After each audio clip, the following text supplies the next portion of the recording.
What's going on, everybody? Rob Ferretti, the not lawyer, here today, and we're back in my shop of cars.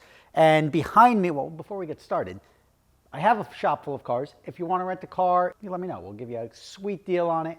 Off season is the best time to do it. Check out GothamDreamCars.com or shoot me an email at rob@GothamDreamCars.com. All right, sales pitch is over. Behind me, we've got my Lamborghini Huracan Evo Spider, and there's something interesting about this one. I want to pretend like I've seen it all, but this one caught me off guard because I wasn't expecting it. So we do an event called the Dream Car Tour where you get to drive a bunch of different cars, and this was one of those cars. The only problem is people get very confident when they drive cars, especially with other guys, and are able to go quicker than they may normally drive their own car. This car did a little loop-de-loop on the highway, and the guy was driving it. It started to rain. He had the top down, but he decided to gun it anyway and went sliding off the road. Now, that's what I like to call user error. You hit the go pedal, you have so much confidence that you think the car is going to go where you want it to go, but that doesn't necessarily mean that's where you're headed. Now, he slid off the road into the grass, whatever. It was in the middle of the Garden State Parkway and just didn't hit anything. So car comes back, and it was the last leg of the tour, luckily. Car comes back. We look it over. We see nothing wrong with it. The only thing that we had was the inside the beads here. You had rocks wedged in, so you can clearly see it went off the road, folded the tires over, and caught some rocks inside. But we looked, zero physical damage. And when I say we looked, we put this thing up in the air, we jacked it up, we were looking underneath, we were looking for anything, because we don't want to let somebody go damage the car, and then we essentially have to eat a repair that we don't see. On top of that, we brought it over to the tire shop around the corner, had them put it up on the lift, checked the suspension, we drove it over there, we made sure everything was good. We had them debead the tires, we had them remount and balance them so make sure everything's okay, and everything appeared to be okay. So, I mean, in a situation like that, we charged the customer, I don't remember what it was, maybe $200-300 just for running it over to the tire shop. I'm going to debead the tires, their labor to check it out and everything like that.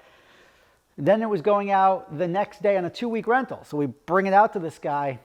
Instantly, the guy's like, hey, something wrong with the car.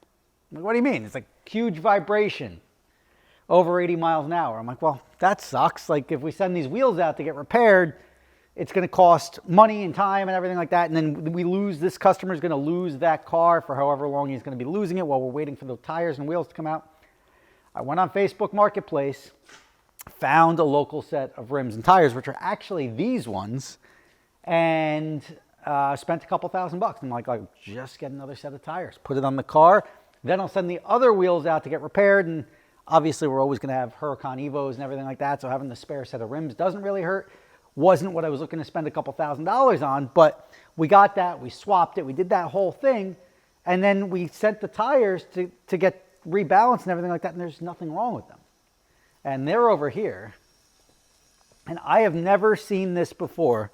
So these are the wheels that were on the car that he went off-roading in, and like, they're straight. The guy put it on the straightening machine. He's like, dude, they're straight, they're not bent. And I'm like, well, how can they not be bent and we still have a vibration? What did they possibly do to the wheels? And that's when we figured it out, like a week later when we were moving them.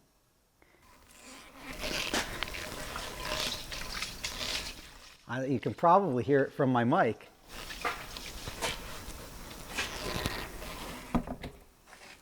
Two of the wheels, not the side that had the rocks in them, but the opposite side. So the driver's side wheels, because he spun, so the passenger sides will pick up the rocks. The other side got water in the tires. So somehow, when he went off-road, they debeaded enough so that the water from the grass and everything like that slid into the tire. And it's still there. This is 2 months later. There's still water in these tires. And it's like the phantom issue. Because you'll put it on, it'll balance out, but then when you start going fast enough, there's no bend in the wheel, there's no bend in the rim, but the water acts as a weight. And that's where you start to feel the vibration, because the water starts pinning against the tire. I'm going to run these two over to the tire shop. We got this one and this one. They're filled with water. They've been filled with water for now months. The other two are fine because they had to take them off to get the rocks out, but I've never seen that before, where there's nothing wrong with the tire. We couldn't figure it out, and somehow it just got injected with water, and as soon as we get the water out of these, we should be good to go. So let's run them over to ETD, pop them off, take the water out, and then I've got a fresh set of rims waiting to go back on the car.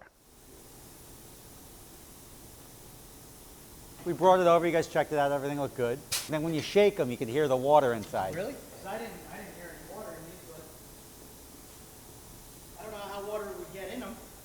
I was gonna just take out the valve stems, but it doesn't make such a good video. Right. Yeah, because these still have water in them. That was October. So it was like 4 months ago. Okay. So.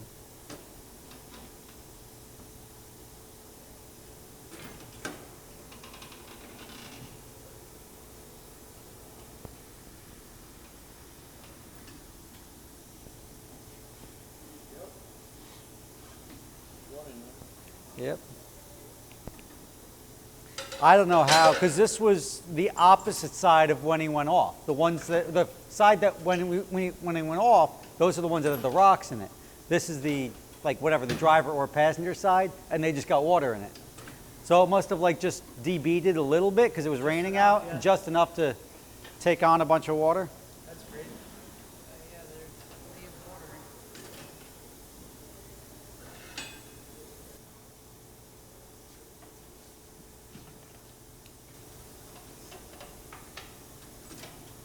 There really is water in it. I told you there's water in it too. Oh, like a lot of water though.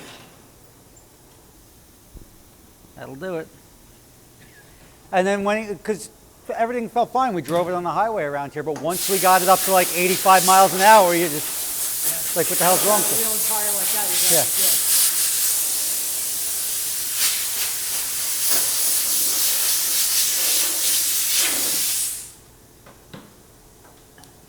Does is he blows all the water out of it. But that shows you how important balance is, because that you don't even know it's in there. But when you're rotating fast enough, it acts almost like a bad wheel weight. Yeah, the pressure Yeah. goes up and then... But if you're going slow enough, you have no idea. That's why it took me so long to figure out what the hell was wrong with them.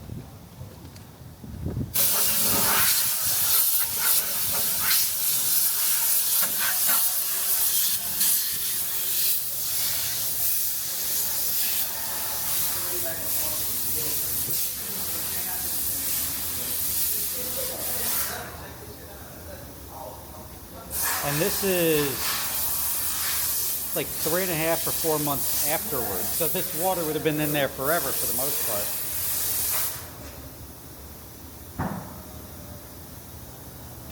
Oh, that solves that.